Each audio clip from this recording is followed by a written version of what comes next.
Novo ministro da Fazenda apresenta itens para a continuidade do crescimento econômico do Brasil. Ministério renovou parceria com as companhias aéreas para garantir transporte de órgãos.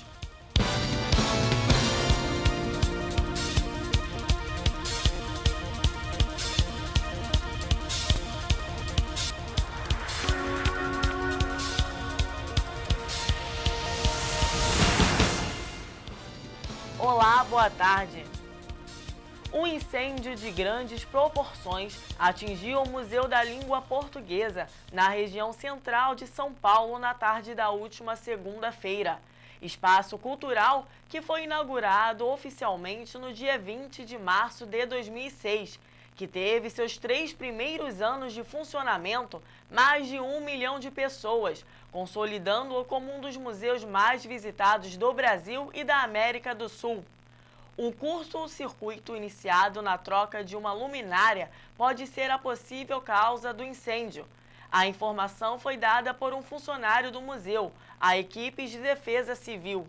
Mas esta suspeita será investigada juntamente com outras pela Polícia Técnico-Científica, que fará uma perícia no local. Segundo o Corpo de Bombeiros, infelizmente Ronaldo Pereira da Cruz, que trabalhava no museu como bombeiro civil, morreu após sofrer uma parada cardiorrespiratória. Foi divulgado na última sexta-feira os resultados do primeiro ciclo do Programa de Fiscalização em Entes Federativos. A Controladoria Geral da União divulgou nesta sexta-feira os resultados do primeiro ciclo do Programa de Fiscalização de Entes Federativos. Entre agosto e outubro deste ano, equipes da Controladoria visitaram 45 municípios no país com população acima de 50 mil habitantes. Ao todo, foi fiscalizada a utilização de quase 3 bilhões de reais repassados pela União aos municípios para o uso em políticas públicas. Em 73,5% dos casos onde foram encontradas falhas, elas não foram consideradas graves e sim motivadas por desinformação ou despreparo dos gestores municipais. Equipes da Controladoria estão entregando relatórios aos gestores municipais com dicas de melhorias a serem implementadas. Os gestores municipais ainda terão de assinar um termo de ajuste de conduta com o Ministério Público. De Brasília, Paulo La Sálvia.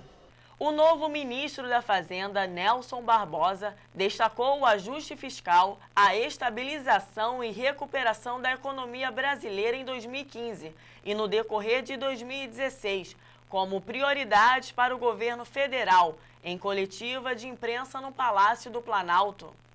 Aqui no Palácio do Planalto, o novo ministro da Fazenda, Nelson Barbosa, concedeu uma entrevista coletiva à imprensa e nessa coletiva a imprensa foi dividida em 2 momentos. No primeiro momento, onde ele fez um pronunciamento e depois onde ele respondeu perguntas dos repórteres. Nesses 2 momentos, aqui nessa entrevista coletiva no Palácio do Planalto, o que nós podemos destacar é que o novo ministro da Fazenda, ele apresentou 3 questões como fundamentais para o governo federal na continuidade desse processo na área econômica, que são o ajuste fiscal, a estabilização e a recuperação da economia brasileira em 2015 e no decorrer de 2016. Vamos ouvir agora um trecho da entrevista do novo ministro da Fazenda, Nelson Barbosa. O compromisso com a estabilidade fiscal se mantém o mesmo. Nós já adotamos, desde o final do ano passado, várias medidas. É importante lembrar que foram revisados vários subsídios creditícios e fiscais, foram revisadas as taxas de empréstimo do BNDES, as taxas de financiamento do Plano Safra, foram revisadas as condições do FIES, foi revisado o programa Ciência Sem Fronteira, foi revisado o Pronatec, foi aperfeiçoado o programa Minha Casa Minha Vida. E todos esses programas estão mantidos. Estão mantidos hoje em bases mais sustentáveis. Então, o compromisso com a estabilidade fiscal continua o mesmo. O volume de corte de despesas discricionárias nesse ano deve atingir 78,5 bilhões de reais, chamado contingenciamento. É o maior contingenciamento já feito desde que existe contingenciamento, desde que existe essa instituição criada pela Lei de Responsabilidade Fiscal. Nesse ano de 2015, pela primeira vez, as despesas discricionárias estão caindo em termos nominais. Se nós medirmos as despesas chamadas despesas discricionárias em percentual do PIB, em percentual do valor total de bens e serviços produzidos pela economia brasileira durante um ano, o esforço fiscal já em curso está trazendo as despesas discricionárias do governo para um nível parecido com o de 2011. E para 2016 já está programado um novo controle do crescimento dessas despesas, que vai trazer essas despesas também em percentual do PIB para o nível verificado em 2010. O novo ministro da Fazenda, Nelson Barbosa, falou que em 2015 o governo federal já promoveu o ajuste fiscal com a aprovação de medidas importantes no Congresso Nacional, como, por exemplo, as medidas trabalhistas e previdenciárias. E para 2016 continua a meta de novas aprovações de outras medidas também importantes no Congresso Nacional, como a ADRU, a desvinculação de receitas da União, e a CPMF, a contribuição provisória sobre movimentação financeira. Em relação a 2016, o novo ministro da Fazenda, Nelson Barbosa, também afirmou que está mantida e vai ser perseguida a meta de superávit primário, que a economia que o governo federal faz para pagar os juros da dívida pública em 0,5% do PIB, o Produto Interno Bruto, que é o conjunto de riquezas produzidas pelo Brasil num determinado período. Outras missões que vão ser continuadas pelo governo federal em 2016 são, por exemplo, o controle da inflação e o controle da dívida pública. Pesquisa revela que 97% dos municípios brasileiros têm biblioteca pública. Em cada prateleira, dezenas de portas que levam a diferentes mundos. São páginas repletas de histórias, registros, informações. Aqui, qualquer pessoa pode entrar e viajar pelo conhecimento. Espaços como esse são muito válidos porque são espaços gratuitos, espaços onde é acessível para qualquer tipo de pessoa, independente da classe social. E funciona praticamente quase no horário comercial e até um pouco mais. E isso é válido, inclusive finais de semana, onde as pessoas geralmente, finais de semana, não costumam praticar outros tipos de atividade. A Biblioteca Popular Municipal de Botafogo, no Rio de Janeiro, batizada de Machado de Assis, recebe em torno de 2.000 pessoas por mês e promove, além da leitura, palestras e cursos na área cultural. Falar em educação, a biblioteca é parte fundamental, né? Onde a comunidade tem livre acesso, né, a toda a área do conhecimento. Há 15 anos, espaços como esse estavam em 76% das cidades brasileiras. Hoje, praticamente todo município, cerca de 97%, tem pelo menos uma biblioteca pública. É o segundo meio de acesso à cultura mais difundido do país, atrás apenas da televisão aberta. Os dados são do IBGE, que investigou a produção e consumo de cultura nas cidades e estados do país. Para o ministro da Cultura, Juca Ferreira, a presença universal das bibliotecas públicas é resultado de uma política nacional. Temos hoje um Plano Nacional de Cultura, temos um Sistema Nacional de Cultura que nós, inclusive, estamos reformulando no sentido de ampliá-lo nesse momento. Isso gerou obrigações por parte dos municípios e dos estados, e isso vai aumentando a capacidade dos municípios gerirem sua questão cultural localmente. A pesquisa do IBGE mostrou que os meios de acesso a conteúdo cultural que mais cresceram de 2006 a 2014 nos municípios foram revistas impressas locais, TVs comunitárias, centros culturais e provedores de internet. Houve diminuição de videolocadoras, lojas de discos, CDs, fitas e DVDs, clubes ou associações recreativas e livrarias.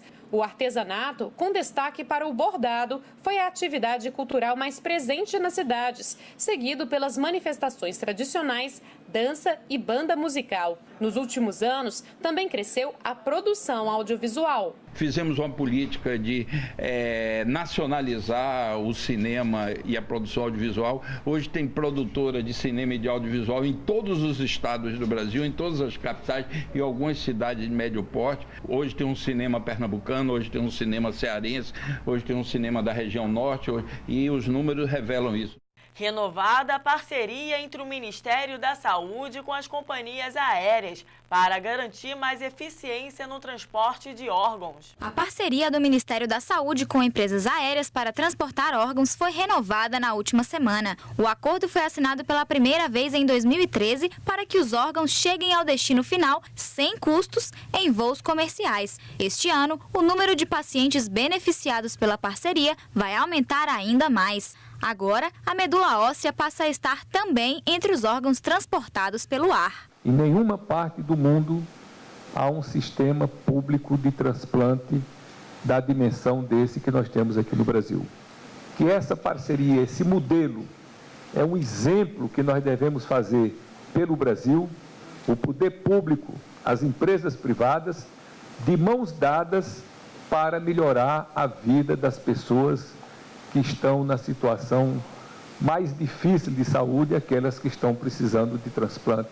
O acordo prevê ainda que uma equipe do Ministério da Saúde fique dentro da sala de comando de navegação aérea no Rio de Janeiro e acompanhe durante 24 horas o tráfego de voos. A ideia é que essa equipe encontre o voo mais conveniente para transportar o órgão e a equipe de captação. Aeronaves transportando órgãos também têm prioridades nos pousos e decolagens. Com a ampliação da Rede Lab, a Rede Nacional de Laboratórios de Tecnologia, a Defensoria Pública da União passa a ter acesso a uma base de dados para formular políticas de atendimento à população em situação de vulnerabilidade.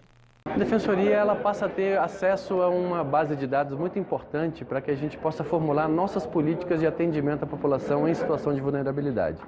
Situação essa que não é exclusivamente do ponto de vista econômico. As pessoas podem estar em situação de vulnerabilidade da forma mais variada possível. É exemplo de pessoas vítimas de tráfico de pessoas, pessoas colocadas em situações análogas a de escravo. Então, tudo isso nos permite, de alguma forma, buscar elementos para ajudar a tirar essas pessoas da situação de vulnerabilidade. Então, é um passo importante que a gente passa a ter junto com demais órgãos de extrema importância para que a gente também tenha acesso em benefício dessa população carente, que é o público-alvo da Defensoria. E no que toca à cooperação jurídica internacional, a gente passa agora a ter, junto ao Ministério da Justiça, um tramitar de processos aqui mais ágil, mais célere, para também ajudar pessoas que estejam em situação de vulnerabilidade no exterior, brasileiros que precisam da Defensoria e que precisam de um tramitar mais ágil do Estado brasileiro. Governo vai financiar estudo em regiões que tenham menor índice de desenvolvimento. Morador de uma comunidade carente a 30 quilômetros de Brasília, Wallinson Alves estuda jornalismo em uma faculdade particular há 3 anos com a ajuda de custo integral do Fundo de Financiamento Estudantil, o FIES. O Wallinson diz que o apoio permitiu a realização de um sonho. Como eu sempre tive o sonho de ter um curso superior, a minha renda própria não era possível. Então, com o FIES, ele me possibilitou eu poder realizar esse sonho de entrar na faculdade. E o FIES ele tem um diferencial assim de que a questão de você poder ter a metade, ou você ter ele total na ajuda de custo da mensalidade. O Wallinson diz que recebeu melhores propostas de emprego desde que começou a fazer faculdade.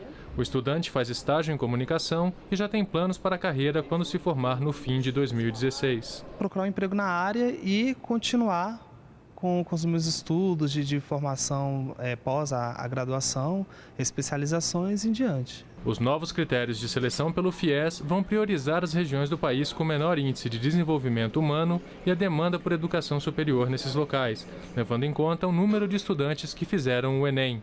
O FIES de 2016 também vai privilegiar cursos das áreas de saúde, formação de professores e engenharias, considerados estratégicos para o desenvolvimento do país.